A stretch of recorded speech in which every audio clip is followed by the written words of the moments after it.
జూబ్లీస్ ఉప ఎన్నిక నేపథ్యంలో గద్దర్ గారి కూతురు వెన్నెలక్కతో ఉన్నాం. అక్క, మీరు శ్రీశైలం యాదవ్ గారి ఫ్యామిలీతో 15 సంవత్సరాల నుంచోనే గద్దరన్న గారు మీరు ఫ్యామిలీకి క్లోజ్గా ఉండి వాళ్ళకున్న అనుబంధం చెప్పండి. జై కాంగ్రెస్, జై నవీన్ తమ్ముడు. జూబ్లీ హిల్స్ ప్రజలంతా తమ్ముడు నవీన్ని గెలిపించుకోవాల్సిందిగా కోరుతున్నాను. ముందుగా గద్దరన్న కుటుంబానికి చిన్న శ్రీశం బాబాయ్ 15 ఏళ్ళ నుంచి కాదండి, 50 ఏళ్ళ నుంచి పరిచయం. తమ్ముడు ఒక 16 ఇయర్స్ నుంచి పరిచయం నాకు, అంటే రెగ్యులర్ టచ్లో లేకున్నా కానీ తమ్ముడు తెలుసు.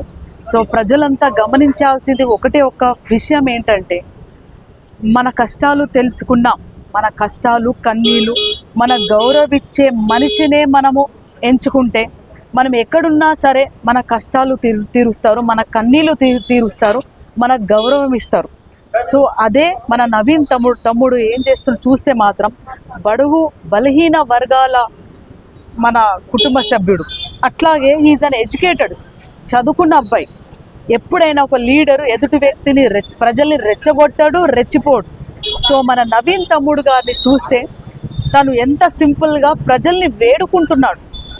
ఆల్రెడీ ఒక 3 సార్లు ఎమ్మెల్యేగా అవకాశం పోటీ చేసి ఓడిపోతే, ఒక్కసారి ఓడిపోతేనే వెనకలికి వెళ్ళిపోయిన ఎంతో గొప్ప వ్యక్తులు చూసాం మనం, ఎంత బ్యాక్గ్రౌండ్ ఉన్నా కానీ.